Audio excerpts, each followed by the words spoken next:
total.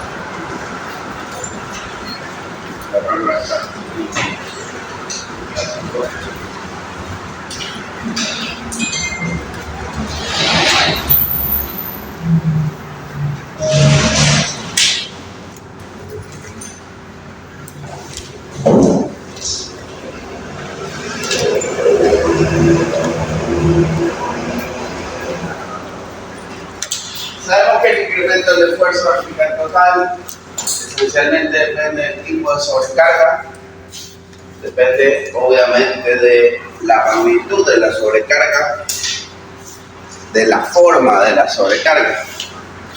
Hemos visto distintas metodologías para calcular el incremento del esfuerzo vertical total. Métodos como los propuestos por Business fue uno de los precursores en el tema, que nos permite calcular incrementos de esfuerzo para sobrecargas puntuales, lineales, circulares, rectangulares. Vimos el método 2 para el cálculo del incremento del esfuerzo vertical total por debajo de un terraplén, debido a que es una sobrecarga irregular que no forma trapezoidal. Y por último, y esto no es nuevo, esto sí se lo trata mecánica de solo uno, vamos a ver acá estas expresiones propuestas por Paulo Patelli, un poco pensadas para estimar el incremento del esfuerzo vertical total por debajo de una cimentación superficial. Sabemos que una cimentación esencialmente es el elemento estructural cuya función es transmitir las cargas de la superestructura, es decir, todo lo que está del suelo para arriba, a el suelo, que va a ser el material sobre el cual nos vamos a cimentar.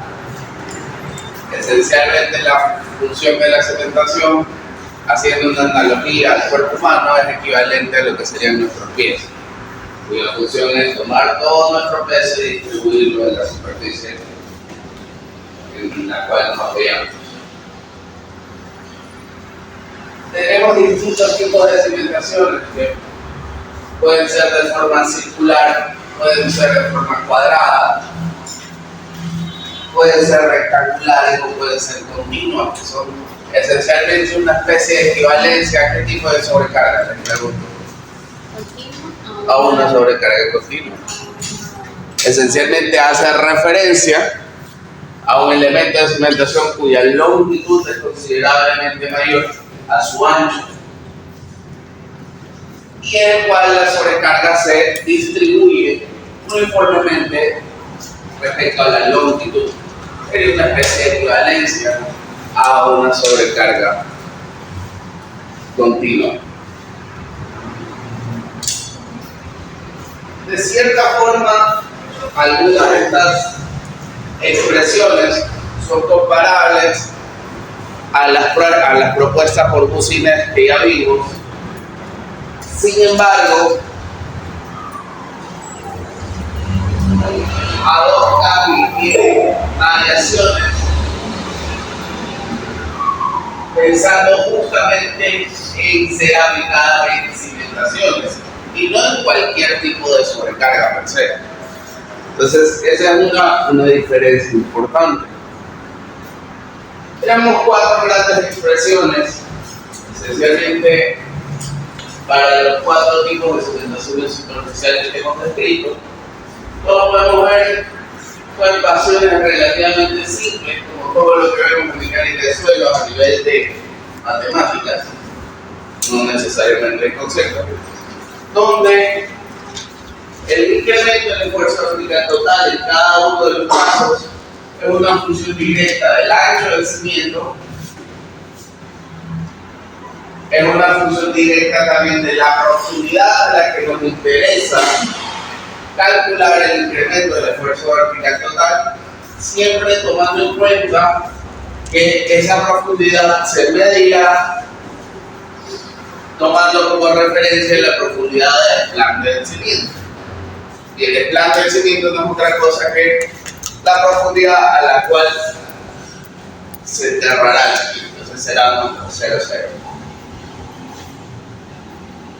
Q será el esfuerzo neto transmitido por la cimentación en el suelo y se le restará en todos los casos sigma prima z, que no es otra cosa que, perdón, sigma prima z de, que no es otra cosa que el esfuerzo vertical efectivo de la profundidad del plano. Esencialmente, prácticamente todas las ecuaciones se mantienen la misma estructura, la única que cambia un poquito es para las situaciones rectangulares, donde también nos interesa la longitud del círculo. Entonces, teniendo esto en cuenta, son ecuaciones relativamente simples y relacionándolos con el cálculo de asentamiento que hemos venido tratando las últimas clases, vamos a abordar un ejemplo para el cálculo de asentamiento por consolidación primaria de la cimentación que está dibujada en la pizarra. Vamos a ver en qué consiste.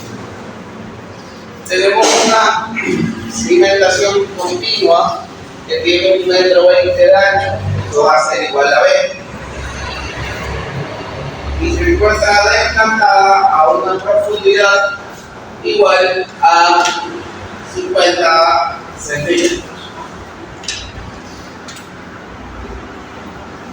Está descantada sobre una arcilla limosa que tiene un peso volumétrico de 18 kilogramos por metro cúbico y nos dan las relaciones entre el C sub C dividido por 1 más el sub 0 y CR dividido para 1 más el sub 0 para cada uno de estos materiales.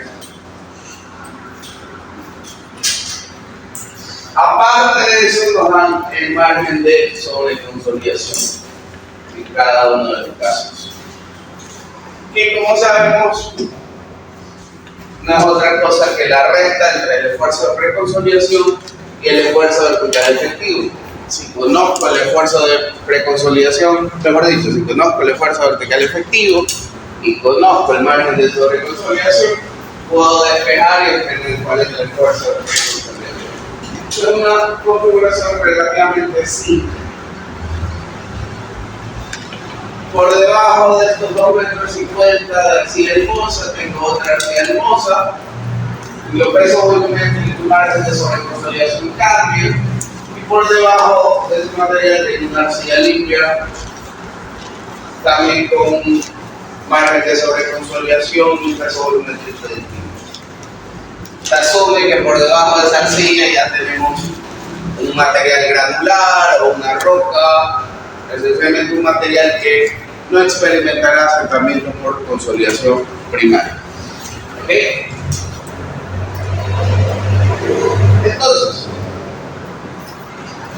vamos a hacer este pequeño ejemplo.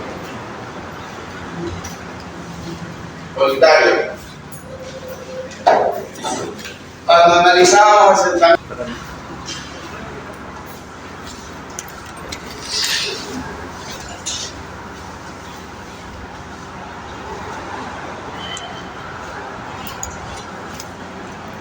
es el paso número 1. Definir o dividir la estratigrafía en capas. Aquí alguien lo ha hecho por nosotros. Tenemos el primer estrato está dividido en 2 capas de 1 metro. El segundo estrato está dividido en una capa de 1,50 m y otra de 4 metros. Todavía no noté nada. Y la siguiente está dividida en una capa de 3 metros. Entonces, como lo hacemos siempre, hacemos una tablita referencial. Vamos a ponerle capa, numerarla del 1 al 5.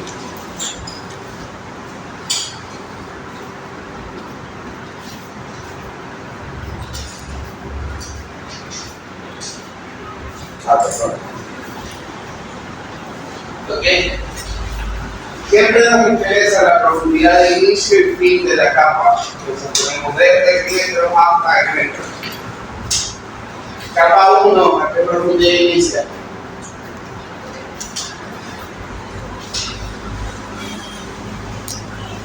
¿De dónde? ¿De euros? Ah, no, De 0,50 hasta 1,50. La siguiente va de 1,50 a 2,50. La siguiente de 2,50 a 4. La otra de 4 a 6.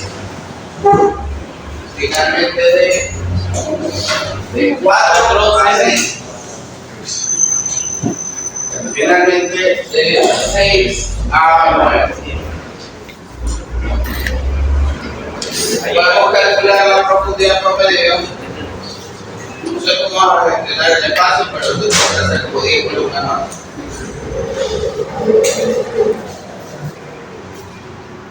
Vamos a calcular la profundidad promedio, ¿vale?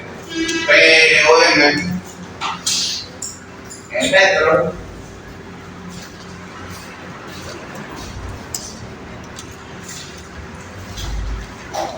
Profundidad P, R o F, obviamente. En metros, ¿ya?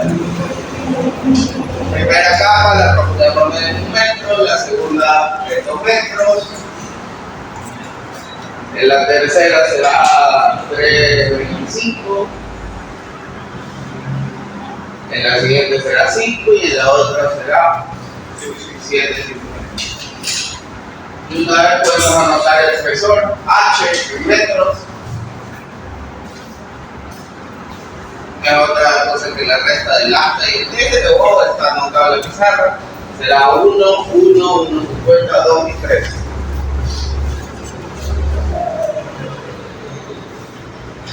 $1.5, 2, 3. Ok. Entonces, la primera parte la hemos hecho de forma relativamente simple. Para el siguiente paso.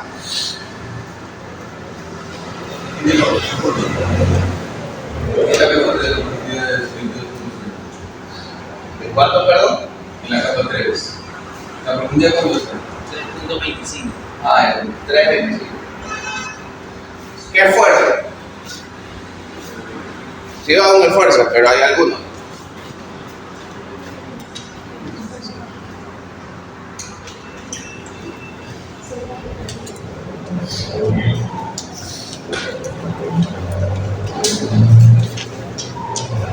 ¿Cómo se llama el esfuerzo que tenemos que calcular? Esfuerzo vertical efectivo, sigma prima B, kilopascales. Si quieres, anótalo acá abajo para no borrarlo y llenar la tabla. Hay un dato que no está copiado ahí de un lado, de la profundidad de hidrostato. ¿Dónde? No lo vi. Ah, ya, perfecto. Ok.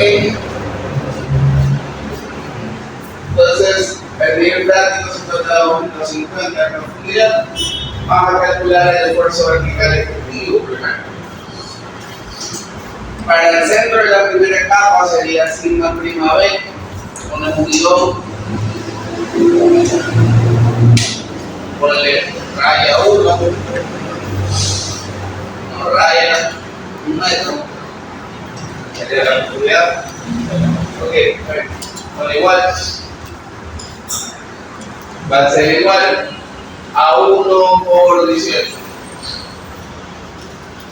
Obviamente 18 kilopascales. En el siguiente vamos a tener sigma prima B a 2 metros de profundidad. Va a ser 2 por 18. 36 kilopascales. En el centro de la capa 3, que sería sigma prima B a los 3,25 metros, vamos a tener, no, 2,5 por 18 más 0.75 por 7.8 por todo eso.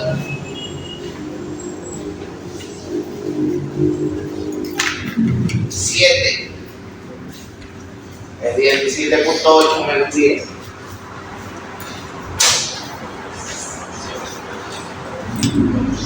Punto 75.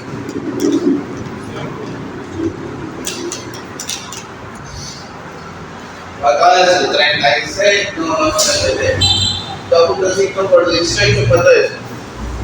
Si suman el punto 75 por 7.8. 50,85%. 50,85. 50.85 kilocalorías.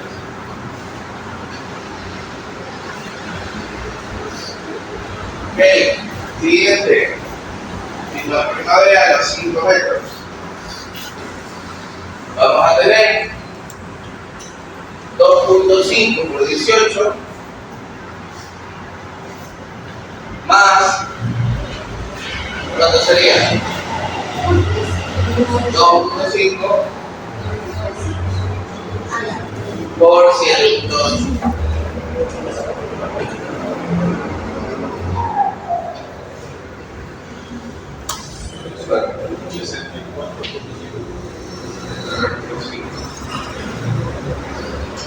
Ok, si nos primavera a los 9 metros, perdón, a los 7.5 metros. Va a ser 2.5 por 18 más 3.5 por 7.8 más 1.5 por 9. A ver si cuánto hace.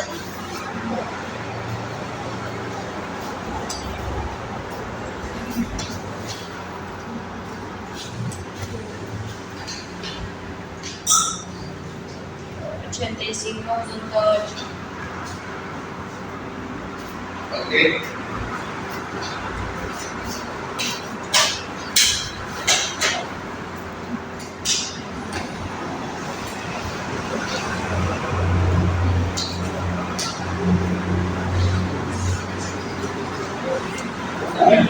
¿Sí? Listo, hemos calculado el esfuerzo vertical efectivo para el siguiente paso.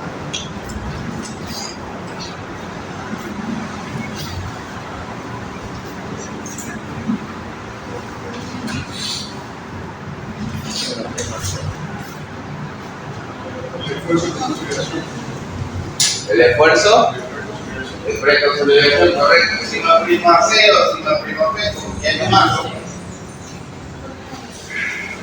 en kilopascales, sabemos que sigma prima M, anótalo por ahí,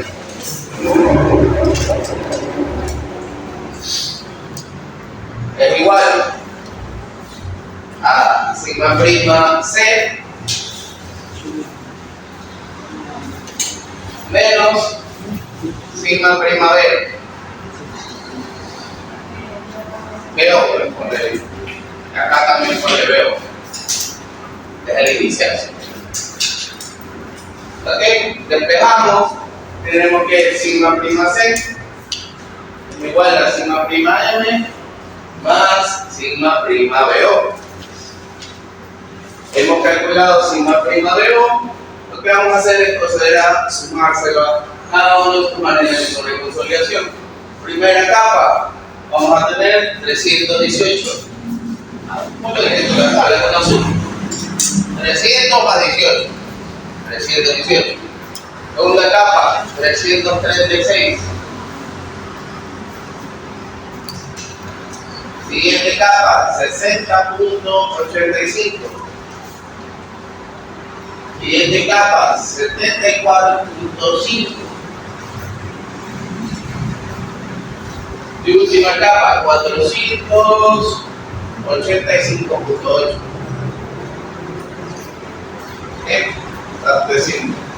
Por simple inspección, ¿hay algún suelo normalmente consolidado?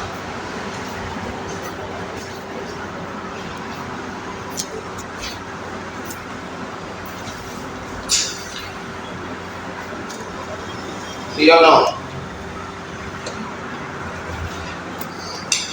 Está de cabeza ese cuaderno. En la cabina. ¿Hay algún sueldo normalmente consolidado? ¿Cuáles son los sueldos normalmente consolidados? ¿Qué tiene que cumplirse?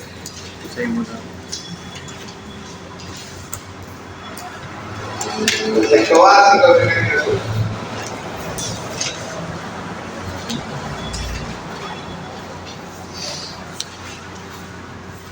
Un sueldo normalmente consolidado es igual a es aquel en el cual el esfuerzo de preconsolidación es igual a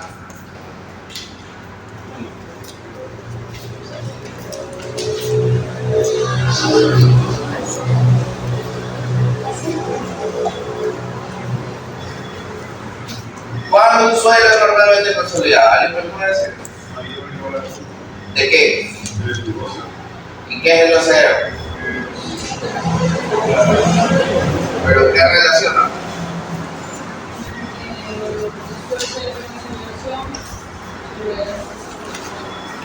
Ok.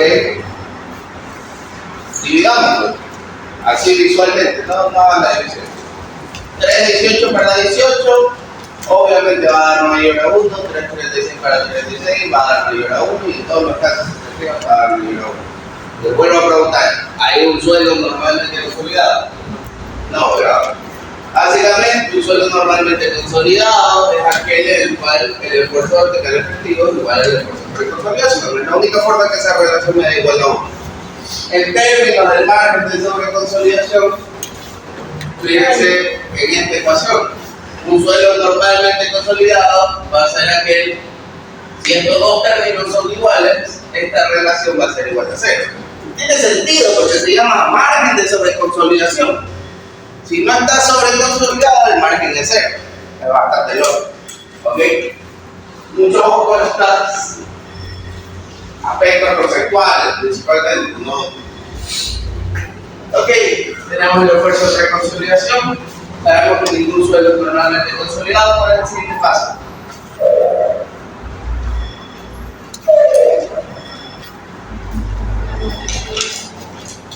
Calcular el incremento del esfuerzo vertical total, delta sigma z, kilopascales. Está anotado ahí en la pizarra, que es delta sigma z.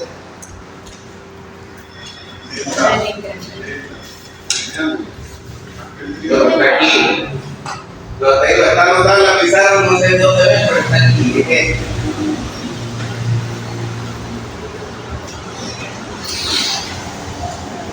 Kilopascales. Ok. Tenemos una cimentación continua. ¿Qué ecuación vamos a usar? Esta tercera ecuación. Entonces, definimos la variable, anotamos ahí abajo. B es igual a 1,2 metros. B de 1. ¿Ok? ZF va a ser equivalente a qué? ¿Lo tenemos ahí o no? No tengo ZF mejor. ZF en metros.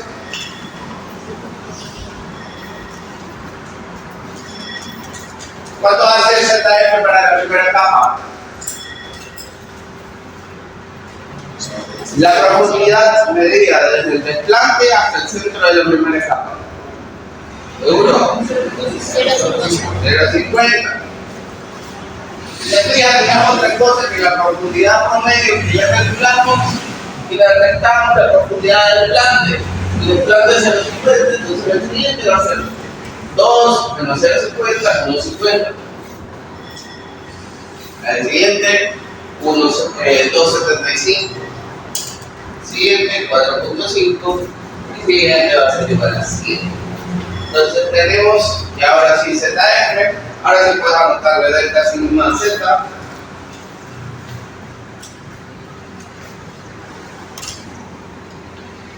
kilopascales. Ok. Entonces, B lo tenemos, el ZF lo tenemos, ¿qué sería Q? Q, cuando lidiamos con cargas uniformemente distribuidas, va a ser igual a P, ponle entre paréntesis, kilonewton por metro, dividido para B, entre paréntesis, ponle metro. Entonces nos va a dar como resultado una presión que va a estar, obviamente, para la redundancia, unidad de presión igual a Q. En este caso, Q es igual a 65 dividido por 1.2. Por lo que Q es igual a 65 dividido por 1.2.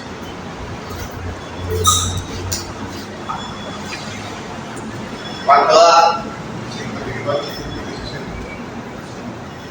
4.17. Muy bien. ¿Qué? Unidades. Unidades. Kilopascales, correcto. Ok. Nos faltaría sigma prima ZD. Y sigma prima ZD no es otra cosa que el esfuerzo vertical efectivo de la profundidad del cambio. Entonces, sigma prima ZD, anótalo, sigma prima ZD mayúscula. La escribo aquí. Una vez más, sigue de pie. Va a tomar una lección con unas letras griegas bien complicadas, se lo juro.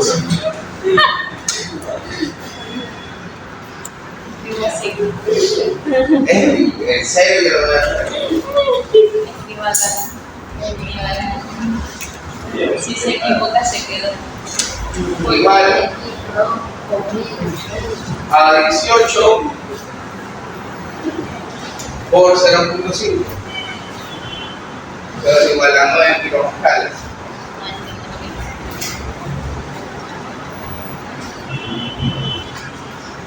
Ok. Entonces tenemos sigma prima ZD. Entonces vamos a aplicar esta expresión para cada una de las capas. Anótala para la primera y de ahí tus compañeros van reemplazando los valores para que nos van dictando para la tabla. Entonces, para delta sigma z a una profundidad delta sigma z sigue prima delta El triángulo adelante. no voy a decir jamás el triángulo. Yo le quiero ahí a 1 metro.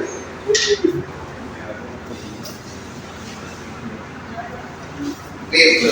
Y vas a copiar esta ecuación reemplazando B, reemplazando ZF, reemplazando Q y obviamente cada una de las variables que hay aquí.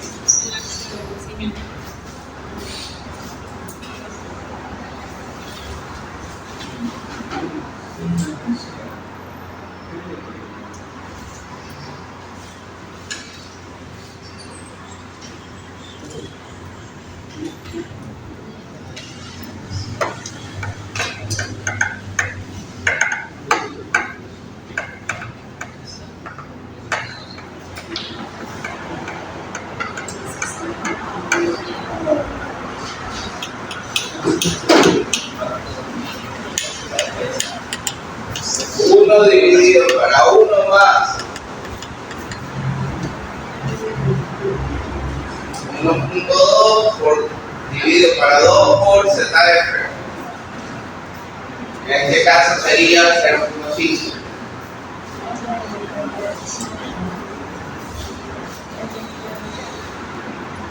Todo eso elevado para 2.6. Cierra. Esto es igual a, que lo tienes ahí, que es igual a 50. 17 menos 9. Hay experimentación continua. B sobre 12 3 que es el cuadrado. Correcto. Vamos a copiar. Solo el efecto burbuja. Solo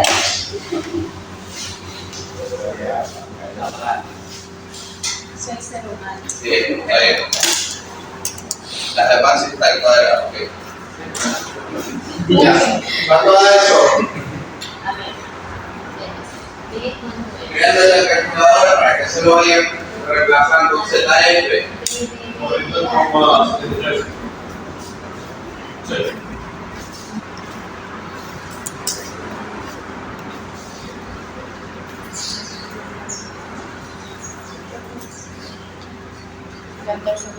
Sí. ¿Cuánto?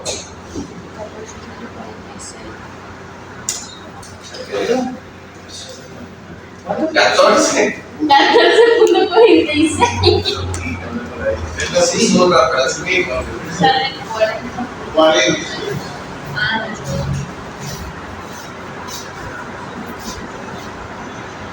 Siguiente. 2,14. 5,14.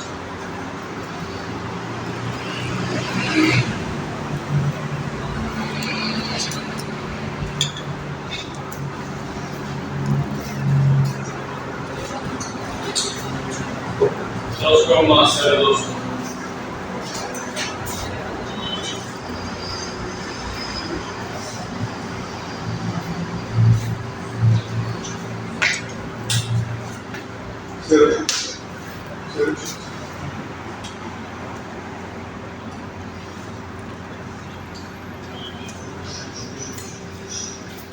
Miren, poco vamos a pensar y analizar esto aquí.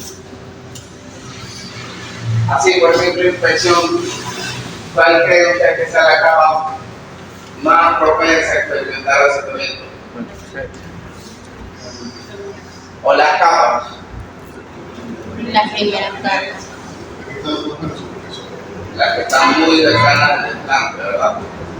Si analizamos de forma porcentual, vemos que esta fórmula se tiene Q menos sigma prima ZD y eso multiplica toda la parte de izquierda. Esencialmente es más o menos la misma estructura que se aplicaba cuando teníamos la fórmula de Gaussian, donde todo esto sería el coeficiente para el incremento del esfuerzo vertical total, el famoso I que lo sacábamos con más, con fórmula, etc. Todo esto sería ahí. Y este pedacito acá, que sería el Q menos sigma prima ZD, sería la recta del Q de Gaussian. ¿Okay? Entonces, básicamente lo que está diciendo, representa esta expresión es el esfuerzo neto aplicado, que sería Q menos sigma prima ZD, cuando le llega a la cara. Entonces podemos más o menos recorriendo. Q es 54.17, menos 9 es más o menos 45 kilopascales. De esos 45 kilopascales, a 0,50 por debajo del plante llega 40 kilopascales. Un porcentaje bastante alto. A 1,50 m por debajo del plante únicamente llega 14. Ya es más o menos la tercera parte. Y a 2,75 m llega únicamente 5 kilopascales, como la novena parte. Ya es un incremento que ya se vuelve un poco representativo. Y de ahí para abajo es menos de un 5 kilopascales, que el porcentaje sería ¿cuánto? Un 2-3%. ¿Cuánto es 2 dividido por 45?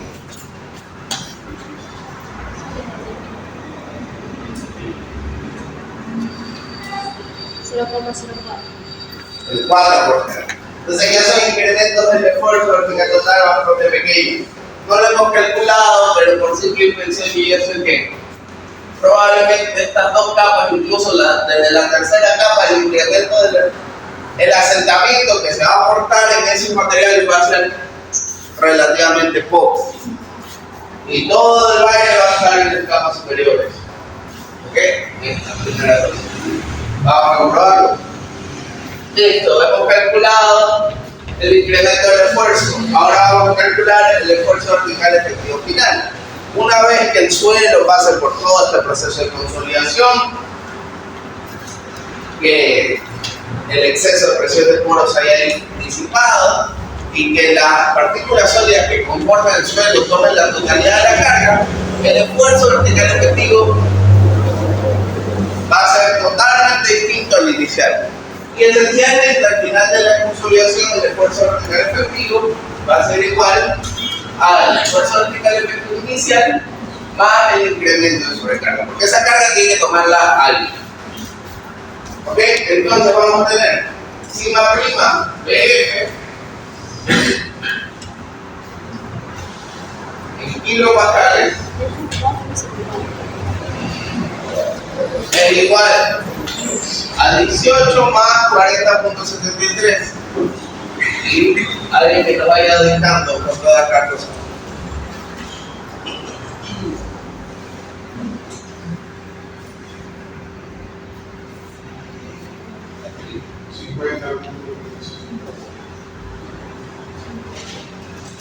Claro. 58 porque es 18 más 40.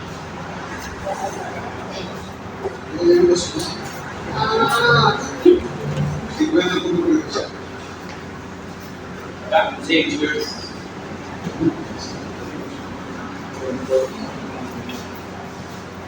55,99. 50,46.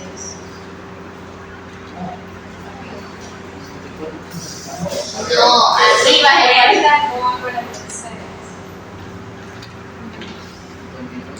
55,99.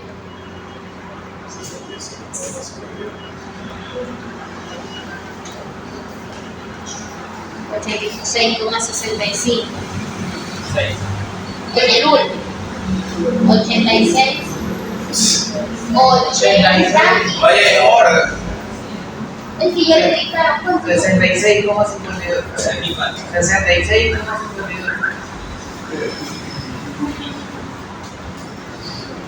86,65. 60. Sí. Ok, ahí está bien. Listo. Entonces, tenemos esfuerzo vertical efectivo inicial, esfuerzo de preconsolidación, esfuerzo vertical efectivo final. Ya sabemos que ningún suelo es normalmente consolidado, en este caso estamos midiendo el suelo sobreconsolidado. Tenemos dos ecuaciones para el cálculo del incremento del esfuerzo vertical total, para el cálculo del asentamiento por consolidación primaria. La primera que aplica para suelos que se van a asentar únicamente en la rama de recompresión, y la segunda que implica que parte del asentamiento va a ser en la rama de recompresión y otra parte en la rama de virus. Entonces, ¿qué tengo que hacer? Analizar el estado de esfuerzo para ver qué ecuación aplica. Y es muy sencillo. Esencialmente, si el esfuerzo vertical efectivo final es mayor al esfuerzo de preconsolidación, significa que vamos a tener parte del asentamiento en la rama de recompresión y parte en la rama virus. Por lo tanto, vamos a buscar la ecuación más larga. Si esta premisa no se cumple, pues vamos a la ecuación más corta. Entonces, veamos. Sigma prima BF y lo comparamos con el esfuerzo de preconsolidación. Tengo 3,18 y tengo 58,73. ¿Cómo va a ser el asentamiento? ¿Todo en recompresión o parte en recompresión y parte en la rama virus?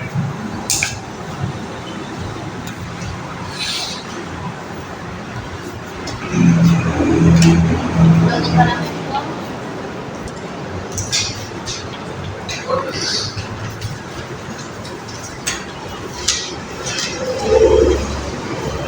Y esta es la curva de compresibilidad.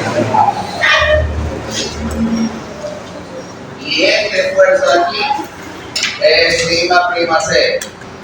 Todo lo que está a la izquierda de sigma prima C es la rama de recompresión. Lo que está a la derecha de sigma prima C es la rama virus. Ok, ¿qué está ocurriendo aquí? ¿Dónde va a estar nuestro esfuerzo? ¿A la izquierda o a la derecha? Sigma prima de F. ¿Va a estar acá o va a estar acá? Está a la izquierda, ¿verdad? Por lo tanto, el asentamiento va a ocurrir su totalidad en la rama de recompresión. Nunca salimos de la rama de recompresión. Entonces, ninguno. No sé, pues ya vamos a ver. Ninguno.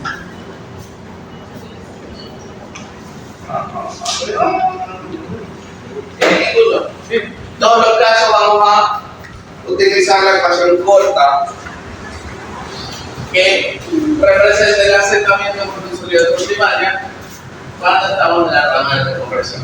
¿Alguien puede dictarnos esa ecuación? Bueno, antes de que lo dicte. Y ya de entrada yo sé que el asentamiento va a ser una función de CR dividido para 1 más E sub 0. CR dividido para, abre paréntesis, 1 más E sub 0. ¿Ok? Ya yo sé que el CC dividido por 1 más E sub 0 no lo voy a usar porque eso es para cuando tengo asentamiento en la rama B, que no es mi caso.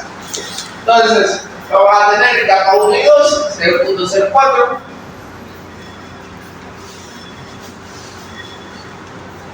Y también capa 3 y 4, 0.04.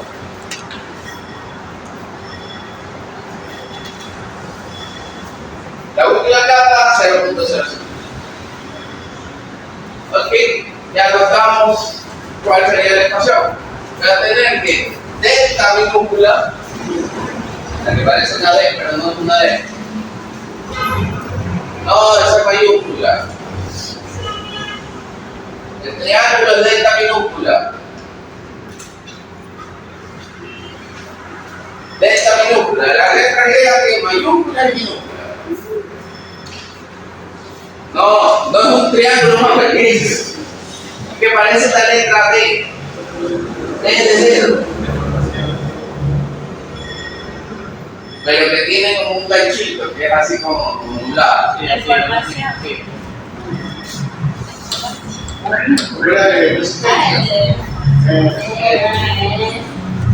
Delta C.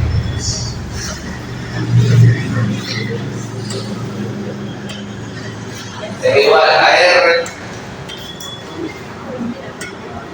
R minúscula.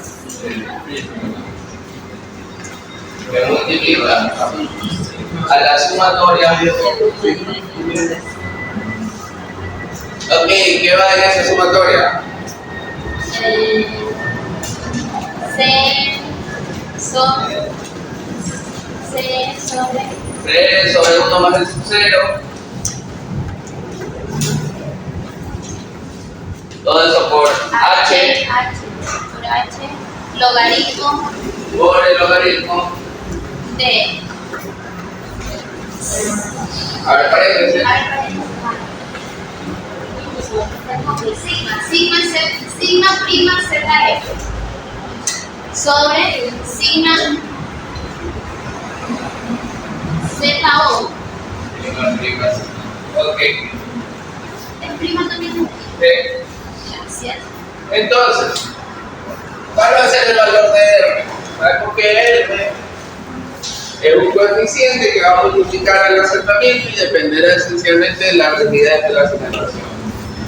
O de la sobrecarga, mejor dicho.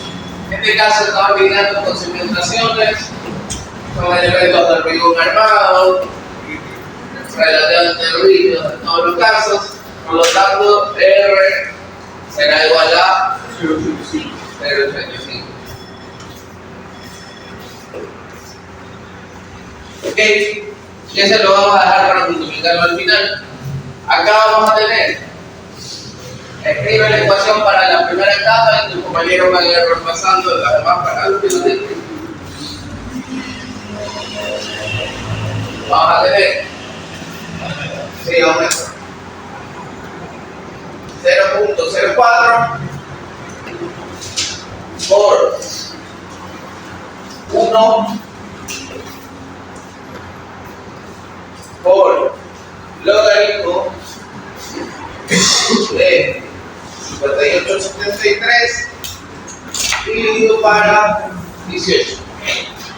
Todo eso multiplicámoslo por 100 para que nos dé sentido.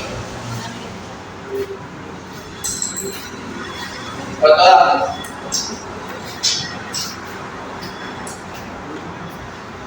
Que si no está en metros, va a dar un valor muy chiquito.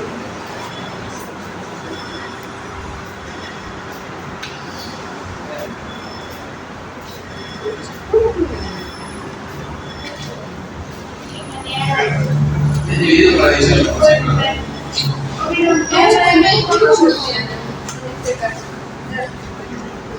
Ya lo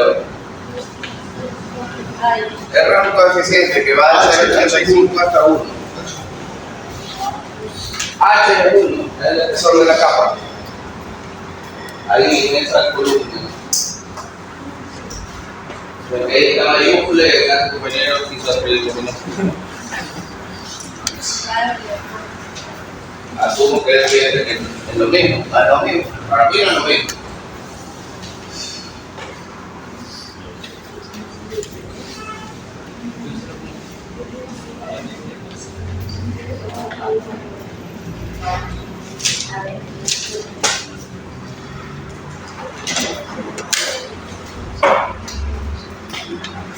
¿Verdad? Se sale 2,25. 2,05 primero.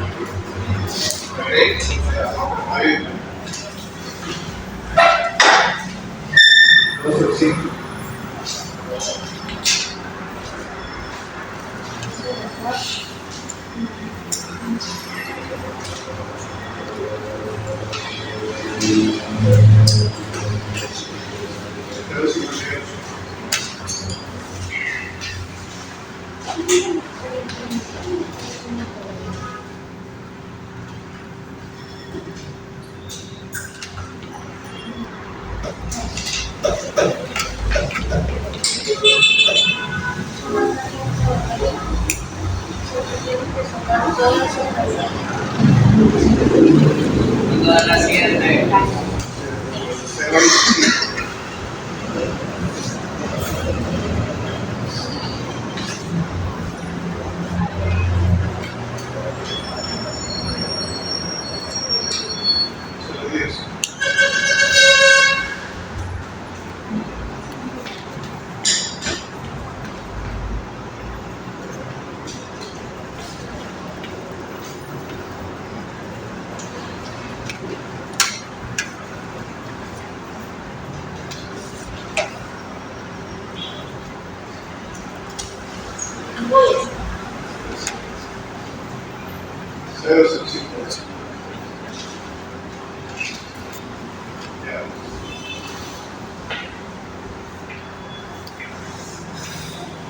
Ok, ¿cuánto da la sumatoria?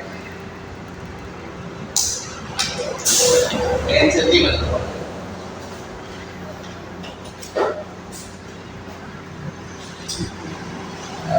Acá abajo pone el símbolo de sumatoria. ¿Cuánto te da? Vamos a tener 205 más 0,58.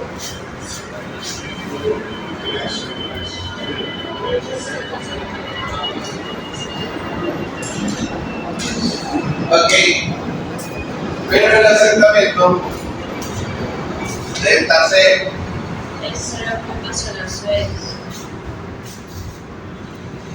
igual. El último. Sí, porque el CR es 0,05. No puede ser así. 0,06. Ya, 3,04. Ya, delta C, donde tú quieras. Delta C, delta minúscula, estamos midiendo el asentamiento. Es igual a 0.85 por 3.04.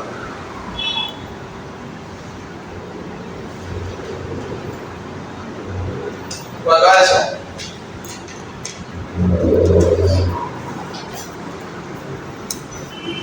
$2,58.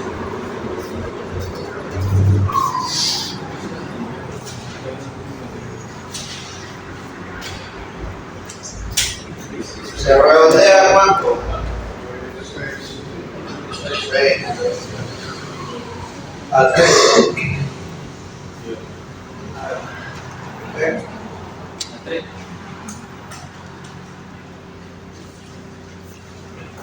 Ok, 3 centímetros. Cm. Ok, la pregunta mía, ¿cuál es el marcador voluntario o voluntaria? Les pido por sí.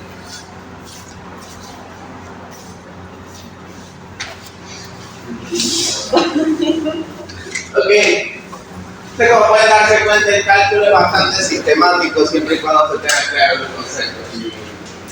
Entonces, una vez esto claro, hay que tener en cuenta, bueno, pero esto es mucho o es poco. ¿Quién nos dice si 3 centímetros de asentamiento, bastante asentamiento o es poco asentamiento? Entonces, básicamente tenemos normas de construcción que nos establecen límites. La norma de construcción que nos rige es la norma NEC 15, conocida como Norma Ecuatoriana de la Construcción. El año 15 en teoría había referencia en 2015, pero en realidad es medio mentiroso porque fue aprobada en 2014. Y es todavía más mentiroso porque tenemos una norma que recién se publicó y se aprobó en 2014, pero estuvo lista en el año 2010. Pero bueno, así funcionamos. Entonces, ¿qué dice la norma ecuatoriana de la construcción? Y anótenlo.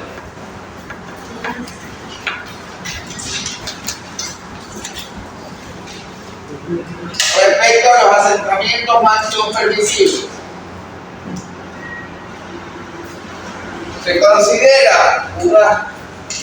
se permite un asentamiento máximo de 20 centímetros para construcciones aisladas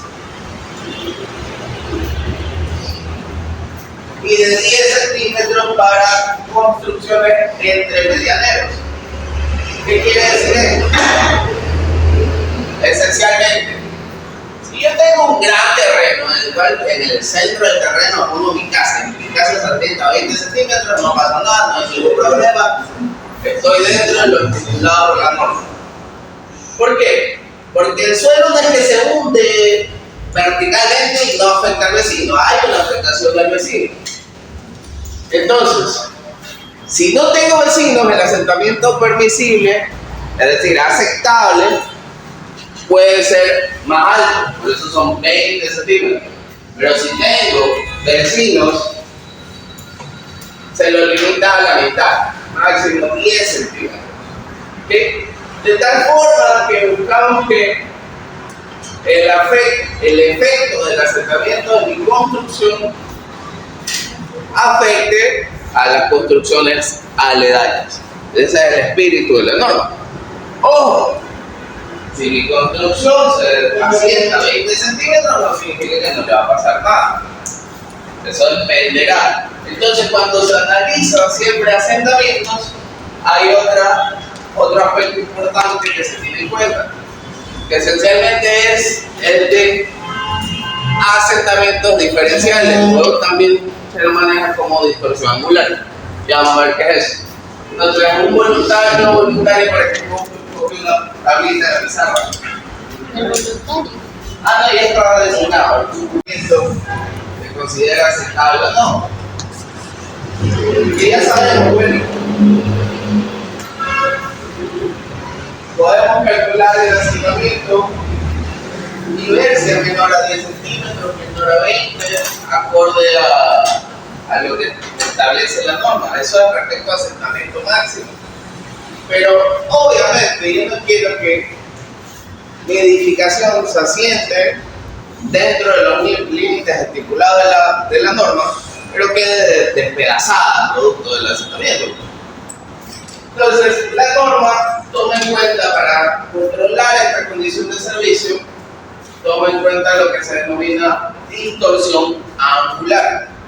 Y es un concepto bastante simple. Básicamente, la distorsión angular es una referencia a la deformación diferencial máximo. Entonces, ¿qué nos dice aquí la normativa? Primer concepto, importante.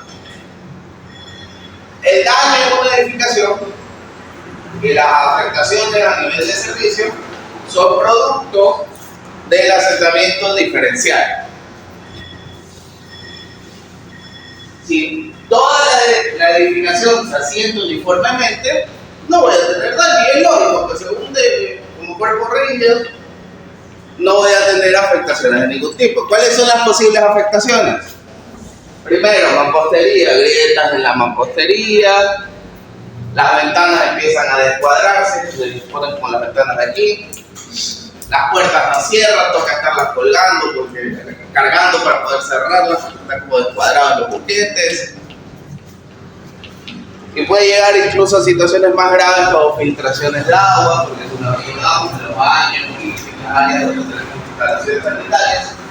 Se utilizan codos, se utilizan accesorios sanitarios para hacer la instalación y esta tubería está embebida en las paredes empiezan a deformarse, estos codos empiezan a sobreforzarse y empiezan a generarse filtraciones de agua. Entonces, es normal empezar a haber manchas de humedad, una serie de problemas que afectan la serviciabilidad de la edificación.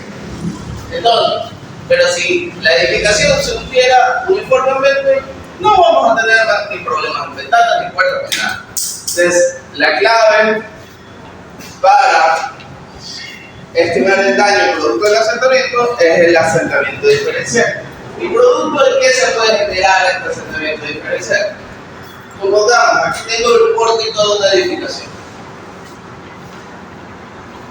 Tengo una columna, dos columnas. ¿Okay?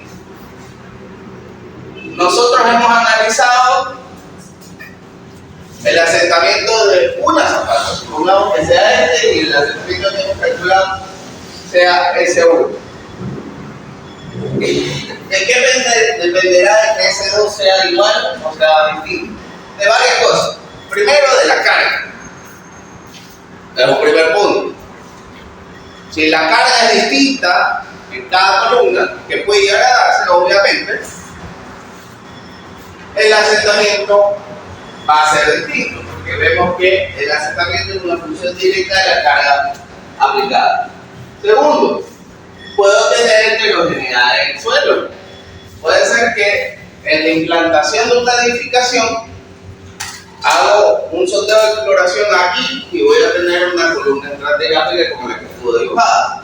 Y hago otra exploración acá y me da algo que puede ser distinto. Puede ser que tenga más arena y por lo tanto va a ser menos asentamiento. Entonces se va a generar un diferencial producto de eso. Pero es otra condición que tiene que evaluarse. ¿Ok? Entonces, ¿qué se tiene que hacer o qué se debería hacer? Primero ver la uniformidad del suelo del sitio. Y no fijarse solamente a cuál es la condición más crítica, sino ver esta condición crítica es representativa para todo el área o no. Porque si es representativa para todo el área, respecto a la estratigrafía, va a ser todo más o menos igual, entonces no vamos a tener esa variable. Segundo, tengo que verificar las condiciones de carga de la estructura. Tengo que ver si los pórticos son más o menos uniformes, la separación entre columnas es más o menos uniforme, o si a lo mejor en una tengo 3 metros y en la siguiente tengo 6 metros de luz. Obviamente la descarga va a cambiar drásticamente. Una vez que tenga ese análisis visual hecho, tengo que hacer los cálculos de asentamiento necesarios para evaluar posibles asentamientos diferenciales. Entonces, supongamos, en un pórtico, algunos asentamientos de cimentaciones contiguas. Yo obtengo el valor de S1 y obtengo S2. ¿Ok? Básicamente, ¿qué es lo que me dice la norma? La norma me dice, bueno, el valor de asentamiento máximo permisible dependerá del tipo de edificación. ¿En qué sentido? Literal A, edificaciones con muros y acabados susceptibles de dañarse con asentamientos menores. ¿Qué quiere decir? Ya simplemente leyendo ese enunciado y ya vamos a ver que hace referencia a unos asentamientos que tienen que ser muy pequeños, porque tiene acabados que son susceptibles a dañarse ante asentamientos muy pequeños. Entonces, me establece que el límite máximo es de L entre I. Ya vamos a ver qué es eso. Literal B, edificaciones con muros de carga en concreto o de mampostería. L entre 500, edificaciones con pórticos en concreto sin acabados susceptibles a dañarse con asentamientos menores. No susceptibles, L entre 300. Siguiente, edificaciones de estructura metálica sin acabados susceptibles de dañarse con asentamientos menores, L entre 160. ¿Qué quiere decir esto? Esencialmente, vamos aquí desde la condición más desfavorable hasta la condición más favorable. El mínimo asentamiento diferencial permisible es L entre 100 y el máximo va a ser L entre 160. ¿Qué es L? Muy sencillo. La separación entre columnas. La luz. ¿Ok? Entonces supongamos que entre esta columna y esta columna tengo una luz de 5 metros. Voy a tener 5 dividido, supongamos que estoy hablando edificaciones en concreto de mampostería, con muros de carga. Entonces, voy a tener 5 dividido para 500, ¿cuánto me da?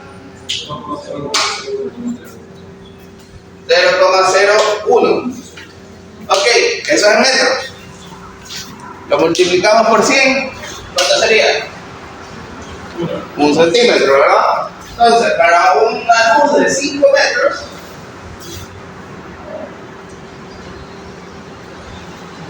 en esta edificación, el asentamiento máximo permisible es igual a 1 centímetro. Asentamiento diferencial.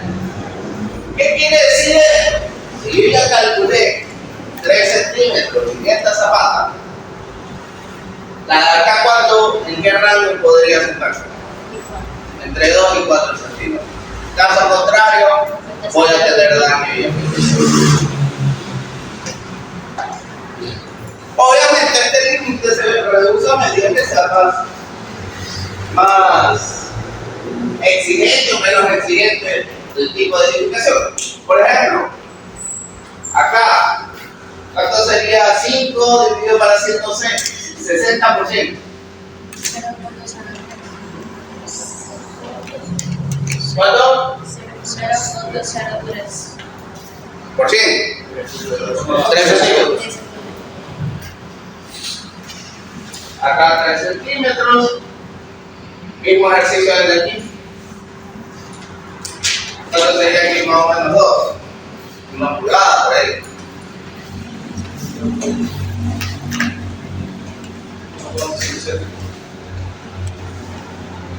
1.67 centímetros. De acá te da medio centímetro, ¿verdad? Menos de 1 sería.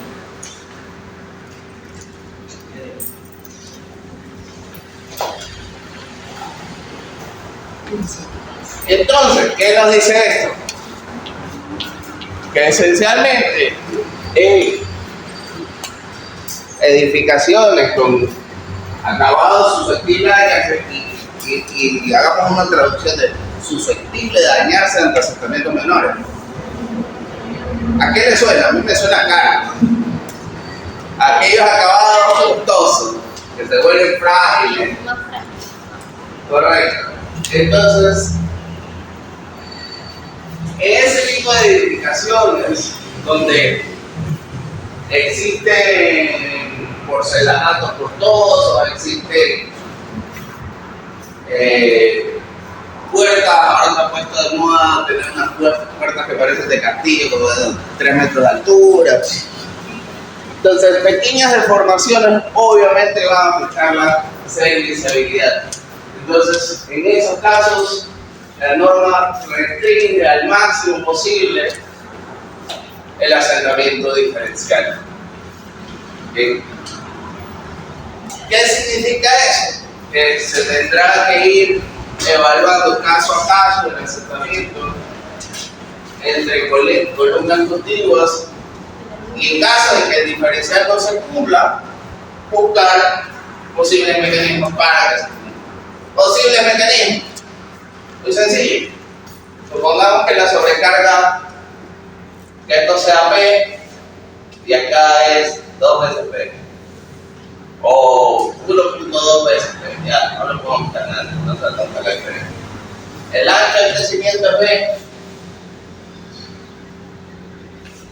Y el de allá, si lo analizo con B igual, debido a que la carga es mayor en este caso, el esfuerzo va a ser más alto, el asentamiento va a ser mayor. ¿Cuál sería una opción? Incrementar el ancho del cimiento. Pero hay que tener en cuenta que cuando incremento el ancho del cimiento, la profundidad de incidencia de los asentamientos también se incrementa. Entonces se vuelve un tema interactivo. Tengo que calcular, pero sí hay mecanismos para intentar minimizar esta deformación diferencial. ¿Ok? No sé si tengan preguntas o dudas. Listo, eso sería todo por el día de hoy.